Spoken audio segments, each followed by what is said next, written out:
Hello and welcome to Switzer Investing TV. I'm Peter Switzer. Thanks for joining us on a day when the market, we all expected, was going to be down quite substantially, but there's been a very measured response. Sure, it's negative, but it's not over the top. And it may well be that the market is waiting to see what Iran's response will be. It's going to be interesting to see what Wall Street does overnight. Futures at the moment are telling us not too drastic, but I guess if there are some surprise left field developments, the markets will react. I don't see the market being supersonically positive, but it's interesting that it is actually very measured, and that's probably the best way of describing the market today. But we'll see what happens over the course of the week. But to understand what might happen, we've got Deanna Mousina. Now, she's the Deputy Chief Economist at AMP, a very knowledgeable economist who works hand in hand with Shane Oliver, and their insights on both the local economy and the global economy and financial markets are really worth listening to. And I want to know whether Deanna and I guess by proxy Shane are worried about what might happen because of the events over the weekend where America bombed Iran. And then we have Paul Rickard of the Switzer Report, who's been a long-term watcher of stock markets, and it'd be interesting to see whether he is either negative, positive, or measured as a consequence of what he's seen on the markets today. So that's the show. Let's kick off now with Deanna Mousina. Thanks for joining us, Deanna. Hi, Peter. Nice to see you. Yeah, well, I'll tell you what, I read your piece last week and it was very timely, made even more timely by the fact that Donald Trump has commissioned a big bombing raid on Iran. And I guess a lot of people are out there worried. I must admit, and I guess you are too, I'm surprised that our market is not down more at this point in time. I mean, I am too, and I wonder if it's because the market sort of become used to geopolitical risks and these constant flare-ups and downs in the Middle East. But I do think that this one is worse than what we've seen in recent years because the US is being more directly involved, and there is the potential for things to go quite wrong from here. So if you're thinking about the balance of probabilities, there is a large probability that we do get a big disruption to oil supplies, and that we get the US involved more in the Middle East, which could cause obviously more missile attacks and more bombings, and then we get into sort of a situation where things escalate and the US is at war quite directly. Now that would obviously be a big downside risk for share markets. It also mean that the oil price has to go way above $100 a barrel. Well, this chart shows where oil prices were, $77 to $79 last week. And I guess it's implying where it might go. From your reading of past experiences, if this becomes a much more US involved operation, where do you think that the price of oil will go? It really depends on what Iran does from here. So Iran in itself is not a major oil producer. It produces about 5% of world oil supplies on a daily basis. But it does have a lot of control over the state of Hormuz, which is basically like a big choke point of where oil flows in and out from the world oil market. So about 20% of global oil flows in and out of that area every single day. And if Iran decides to close that waterway, or if there's firings that are going on in that waterway, it basically means that oil can't flow properly. And in that scenario, it is easy to see the price of oil go above $100 a barrel. You know, it was sort of running at about $60 a barrel before these attacks started. So it could easily double, even so, to somewhere like $120. We don't know if that's going to happen yet. There are some reports that is looking likely, and that the Houthis are also getting involved from Yemen, but it's probably just too early to tell. I'm just saying that that's the risk here, that oil goes to above $100 a barrel. Yeah. In your piece last week, you actually did look at some major geopolitical crises, and you looked at the short term and the 12-month view on the stock market. Let's Yeah. talk about that for a moment.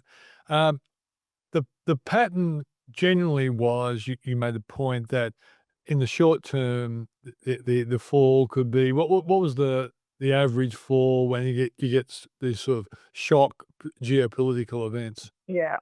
The average fall was about an 8% decline. And I looked at basically events starting from the First World War. So obviously the First and Second World War did have the largest impact to share markets. If we're talking about geopolitical risk, we're not talking about financial crises or anything like that. But then what was interesting was that a year afterwards, share markets had recovered by about 14%. Well, they were up by about 14% on average. So the point of that was to show that yes, geopolitical risks do have a negative short term impact on markets, but they do tend to be short term.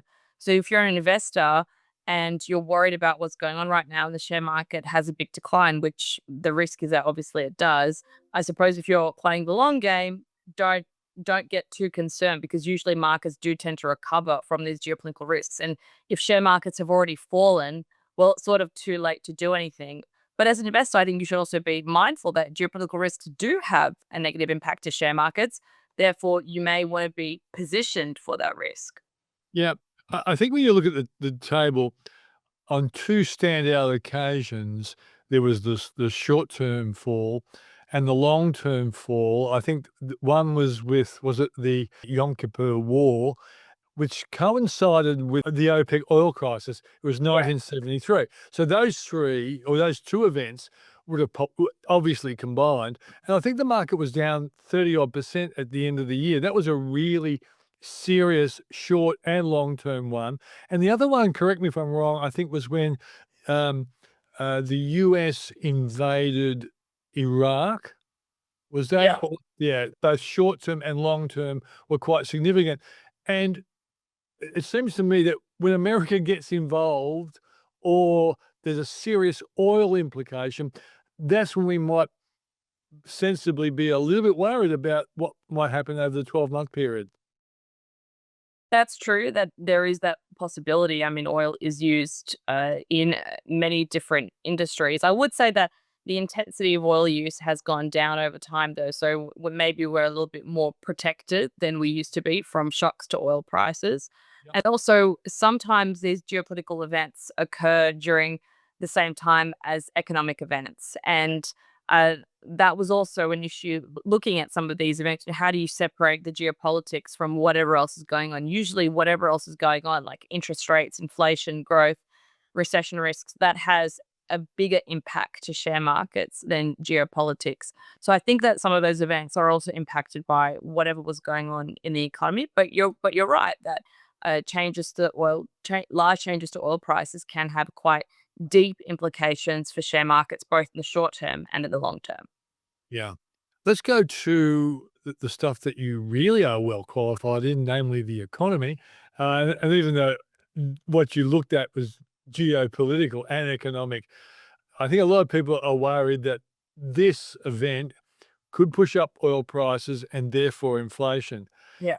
What's the likelihood or what's the connection between oil prices and inflation, on like a ratio basis? If oil goes up by 10%, what would you expect inflation to go up to? Hard question, but you're the economist here.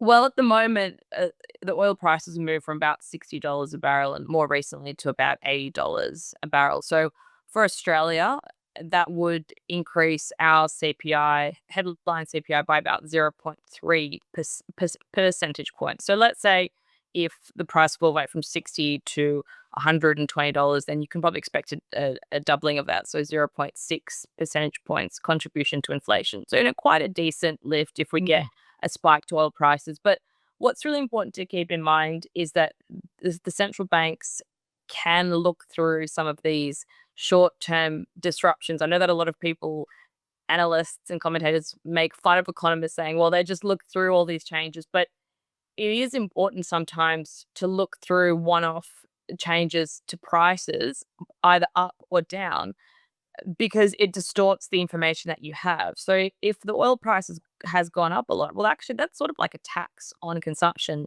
People are less likely to fill up their car as much, or they do fill up their car, and then they find that they have less money to spend on something else, or they make adjustments to their lifestyle habits. So it's sort of a bit of tax on spending that actually has a deflationary impact. And so you have this higher inflation impact from higher oil prices, but then potentially a deflationary impact of people deciding to spend less. And because the central bank targets what is known as trimmed inflation, which takes out the top and bottom movers, uh, they they do often look through some of these one-off changes to prices, just like they did when the electricity rebates were going on in Australia, and that actually artificially lowered the headline level of inflation. So I think from a central bank point of view, we wouldn't necessarily have a big change in policy just because we have an increase to uh, just the measured level of headline inflation. It doesn't mechanically work like that. I think actually the central bank would probably be more concerned about any deterioration or growth impact if Yep. we did have some of this concern about higher prices. And that's my next question in the sense that this oil threat could also uh, hurt the growth of the global economy, not Yeah. great for an exporting nation like us.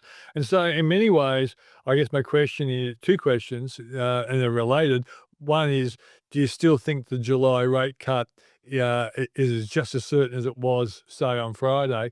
And secondly, if the Reserve Bank was concerned that a global slowdown could result from sustained high oil prices, would they be likely to either cut faster or cut even more? I think the July rate cut is still intact because there's quite a lot of evidence that the economy needs that support. We had the jobs data last week, which wasn't particularly good. We saw jobs growth go down in the month of May. Yes, the unemployment rate was unchanged, but we are seeing that the labour market is weakening. Growth clearly needs support because the March quarter GDP figures were horrible in all ways that you look at them. Inflation is not a problem anymore. Even if we get this short-term spike in headline prices from oil, underlying inflation is not likely to move from the increases to oil prices. So I think the July rate cut is still intact. Is it going to be it's not going to be a 100% decision. And there would the board will definitely debate the merits of hiking and of sorry, the board will definitely discuss the merits of holding or cutting interest rates. It's not a done deal, but I do think that it is still intact. And as to your second question, I actually forgot what you asked. Well, would they cut faster if they were really worried about global growth? Yeah.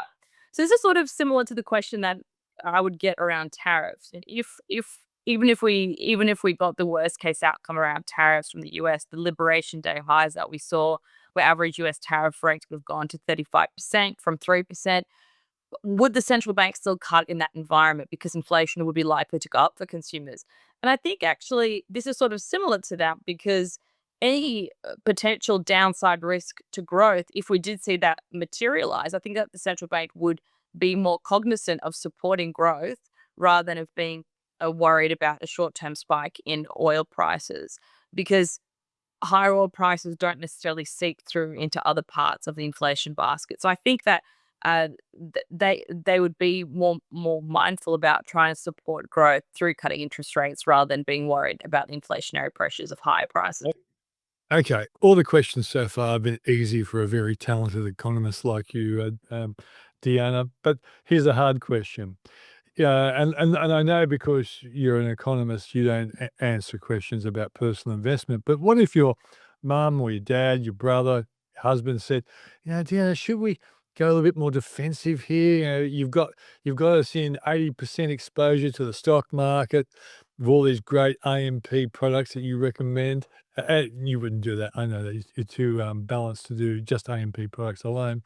Um, should we become more defensive now, or should we just sort of believe in the portfolio that there will be a rebound?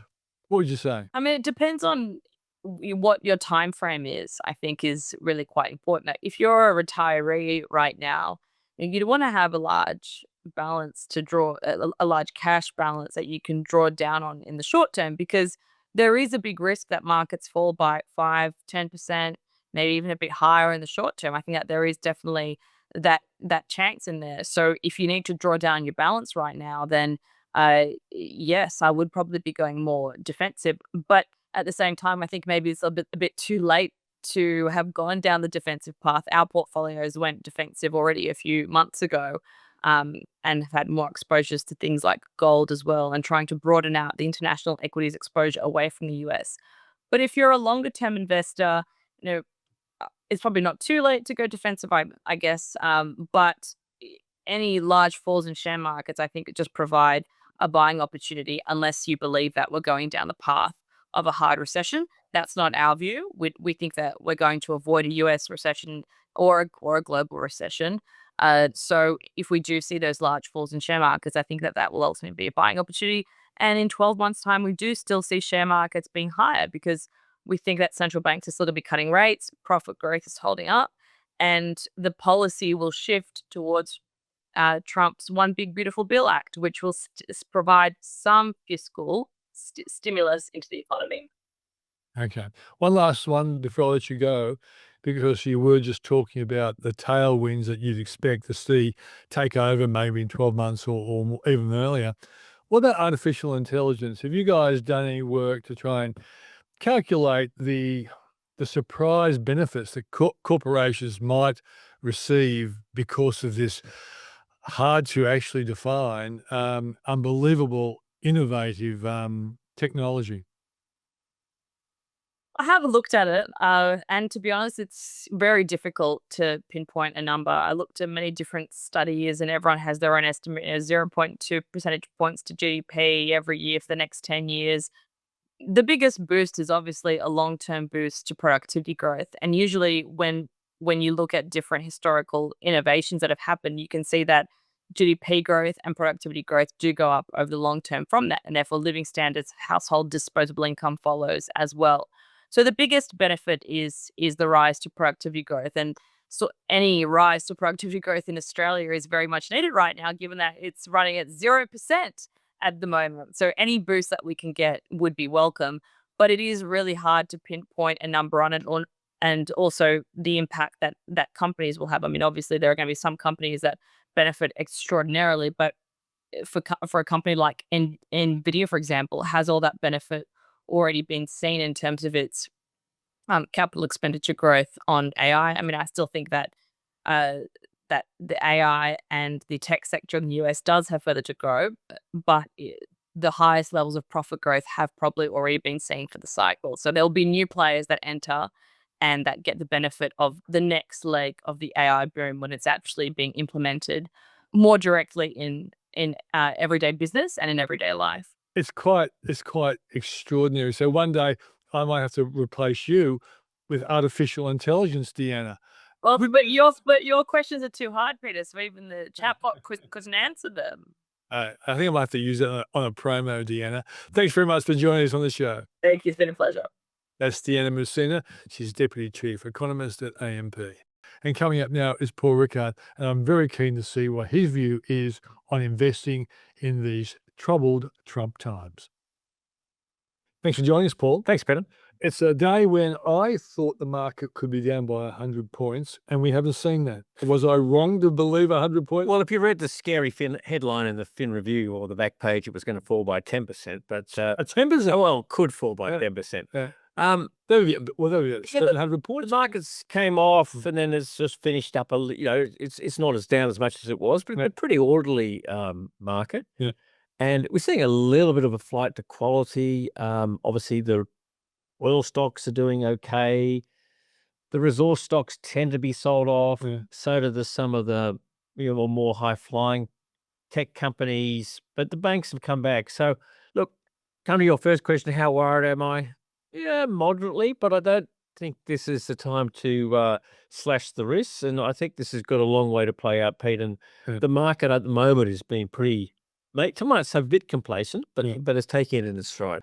But really, the market's not going to react until they see the seriousness of the Iran response. I think that's right, Pete. I think until we see Iran really do something, or and then that might prompt further US reaction. That'll create a bit of a sort of a, I won't say a crisis of confidence, but that's when the market reacts. So I think probably the optimistic view of the market is that this is probably going to, I won't say blow over, but Iran won't be able to respond to, anything too dramatic that will require the Americans to respond again. And so, in 3 months' time, we'll look back on this and say this was, you know, un- I won't say unfortunate, but it didn't really mean too much to the market. I think that's how people are sort of playing it. I guess there are a lot of people out there praying that Iran will go to the negotiation table. I think their history kind of suggests they won't quickly go to the negotiation table. There'll be a lot of posturing and threats. But I guess until there's a materially scary thing for oil, the price of oil, the Strait of Hormuz, there's even become an expert on the Strait of Hormuz. Yeah. About 30% of the world's oil I read this morning, but look, I think you're right, Peter. Until we actually see a material response from Iran, I don't think the market's going to do much. I think, as I said, the view is probably, I won't say it's going to blow over, but they've been burnt before from overreacting to, at this stage, what just looks a bit like a flare-up and looks like, at least the line coming out of America and Israel is that Iran is severely weakened. And its capacity to respond is not high or meaningful. And so, maybe they'll play for time and go to the negotiating table and not much will happen there either, but then the market will forget about it. I know the unfortunate, remember the fickle finger of fate, Paul? It used to come from Laughing with a television show. Right, a lot of words, alliteration. Yeah, fickle finger of fate. Yeah. It was the fickle finger of fate that saw you, who beat Anthony Albanese in the student, Representative Council election in 1981. Go on, at the University of Sydney, right? So you're the last person to really beat Albo in a leadership competition. But you didn't end up being the Prime Minister you always wanted to be. You ended up being the founder of ComSec, a pretty boring, very successful, arguably one of the best digital companies ever created in the history of Australia. And that's the only compliment I'm going to pay you. And there's some of your rivals reckon that they did all the hard work and you got all the glory. Whatever it might be, you were the founding CEO. You know a lot about markets and stocks and stuff like that. So do you think this is going to be the typical short-term problem for the market, but long-term, they get over it? I think that's the way the market is viewing it, Pete. I don't think the market's prepared to concede a lot of ground. It's also hard to know what the market should do because, while this may mean higher oil prices, it's not necessarily, if it's still a conflict, as long as it's not a conflict on a global scale, and, it drags in. Global economy is not crushed. Is it really going to have a big impact on the US economy? Which, it's largely neutral on oil. It impacts China and perhaps India more. The higher oil price than perhaps other things, but is the US going to import a lot of inflation? I'm not sure this is actually that bad for the US economy. Yeah. And while other markets might have more damage, the US market might just say, okay, well, at this point in time, we can't really see it being too negative for what happens in good old America. So, the wars aren't necessarily bad for markets. So I put that together with the fact that it's been burnt before, overreacting to the initial event. And I think it's just at this point in time, taking it pretty much in stride. And when there's fear of flight to quality in America, whether people like it or not, in markets terms, it sends quality. It does indeed. And at least the Americans, and we're going to take our cue from that. So globally, markets so far aren't doing too much. And I look, let's wait and see. I think as you started, Peter, it really depends on what the response is from Iran. You didn't sell anything today when you... No, a question, what would you sell? I mean, if that's a question for later. Just say, yes, you didn't. No, I didn't. No. Okay, right. Now, here's a more interesting question. We saw in the past Warren Buffett would say, be greedy when others are fearful. Others are fearful today. So is the buying opportunity? And I'll also invoke another famous line from, I think it was Baron Rothschild, was to buy on the sound of cannons, sell on peace treaties or something like that. No, but it's the same kind of thing. Sound of cannons, everyone's scared. That's the time to be a buyer.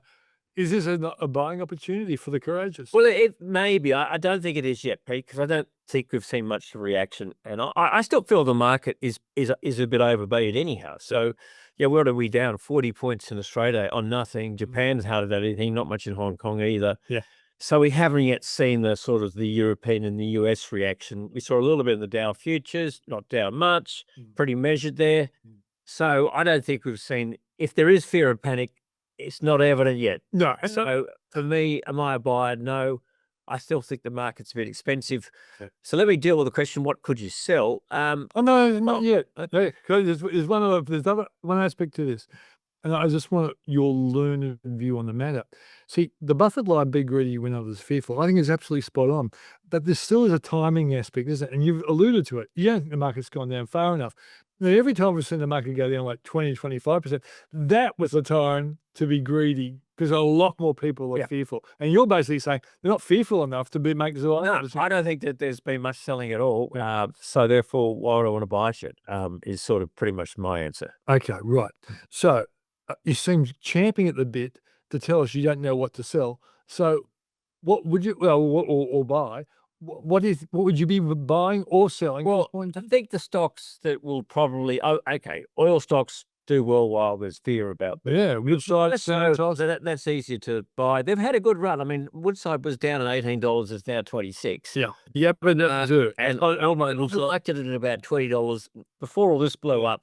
Not for, I just thought it started to look pretty cheap. yeah. But it's had a almost, not 50%, but almost a 50% gain in the last 2 months. So they're starting to pretty well price that stuff in. Yeah. What we have seen is in the market is the bit of the flight to quality. So that's to a little bit of normal. Yeah, Commonwealth Bank after being down is going up on the day. They're probably the so-called defensive stocks that are at the moment pretty overpriced. The Commonwealth Bank, the Telstra, some of the property trusts, they probably do okay. The Woolworths, I think probably the most impacted it will be the resource stocks. And not necessarily because you're going to see a fall in commodity prices, but it's a fear of, if this blows up into something big, what does that mean for world economies, world trade? What does it do for the likes of China and India, who are the biggest buyers of our commodities? Probably that's where the impact is. So I think if you're feeling a bit cold, you probably get out of some of your resource stocks, which are already beaten up, but they probably get a bit more beaten up. Yeah. So if you started off with a 60-40 relationship, growth and defensive, but because you've done so well over 3 years, you've gone to 80-20, would you be selling 10% and coming back to 730, or would you just hang in there? Look, at this point in time, I'd probably hang in there. And the other thing, Me too, I agree. The other thing, you might sell some of your tech stocks because if the US market's going to fall, that's what's going to do it there. So they've had a great run. So I think it's tech resources to sell. I think at this point in time, Pete, because I've been a little bit, I've missed the last sort of 100 points of the market up. I sort of felt it was getting a bit toppish.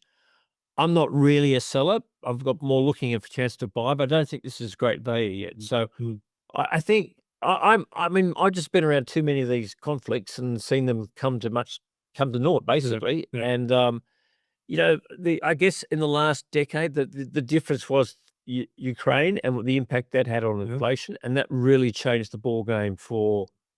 But it was for the West, but there was a combination of Ukraine and coming out of COVID that did it. Yeah. And it's very hard in hindsight to know which was more important. Maybe coming out of COVID was the killer. China had a bigger problem with COVID. Yeah. And therefore the costs. So at the moment, a lot of people are saying because China can't sell to America, they're selling a lot of stuff at lower prices right around the world. That's going to be good for inflation. But one last thing, because you've made the reference to resources and commodity stocks.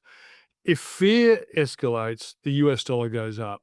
Yeah. If fear de-escalates, the US dollar falls, and that's going to be good for commodity prices and good for emerging economies as well. So in a sense, for people who want the market to go up, a de-escalation would be a fantastic Yeah. And so if we do get a bit of panic and commodity prices get tanked and the BHPs and the Rios and the Fortescues and some of the lithium stocks get hit really bad, that could be where you got to start to buy it, because it won't be, if the market recovers, they'll stop they'll forget about the Combanks and the Wesfarmers and the Woolworths and the Telstra, Safe right? place. The safe place. So I think if you're a bit nervous, it's cash. I don't think it's a question of buying defensive stocks. I don't think that's the trade. I think for a retail investor, you don't have to be in the market, so therefore you can be in cash, or you can just, you're not a fund manager. You don't have to be, you're not being judged against an index all the time, right? But if you're saying cash, you are implying maybe a short-term term deposit. Yeah. Well, you get a reasonable rate at the bank at the moment. It's not too bad. So I think if you are a bit concerned, just get a bit more cash on board and then look for the opportunity. I think that's the way you play this. Last curveball question. Tapping into the enormous well of knowledge and understanding that you have, Paul Rickard. So this whole oil thing, the world economy is always, worried about what might go on in the Middle East. And it's not what you might call the most stable of environments as well. So is this going to be a good thing for alternatives like uranium? And if it's good for uranium, is it also going to be good for lithium and electric vehicles? Because after all, if we're not driving damn cars with oil, with petrol, we don't need the OPEC nations so much. That's right. We can do lithium. Probably the long term, I think the answer is yes, Pete. Yeah. Well, it's interesting. America is self-sufficient in oil. So this doesn't have, this is not like the 70s when America was importing, billions of gallons of fuel. America's self-sufficient. They're also exporting now. They're also a net exporter. So the impact is more on their trading partners. It's more of the China and the Indias and Southeast Asia. Anyway, that Trump's getting out with it. So look, that's what I'm saying. I'm not convinced the US market is going to think this has too big an impact on them. So that's my caution. But I think you're right. I think longer term, as each month or year marches on, our dependence on oil is reducing. Yeah. And one day we're going to be, It's a tipping point. I don't think we're free of these people, but we won't have to worry so much about what's going on in the Middle East. That's the optimistic view, I guess. Gee, we don't get those optimistic views from you very often, Paul. So I'm really glad to see you're learning from the great master of optimism. Paul Rickard, thanks for joining us. Thank you, Peter. That's Paul Rickard of the Switzer Report. Thanks for joining us. That is the show tonight. Remember, if you want more insights from the experts who are with the Switzer Report, you will have to become a subscriber. Go to switzerreport.com.au. I'll see you next week, and let's keep our fingers crossed that Iran's response is not too frightening for the stock market.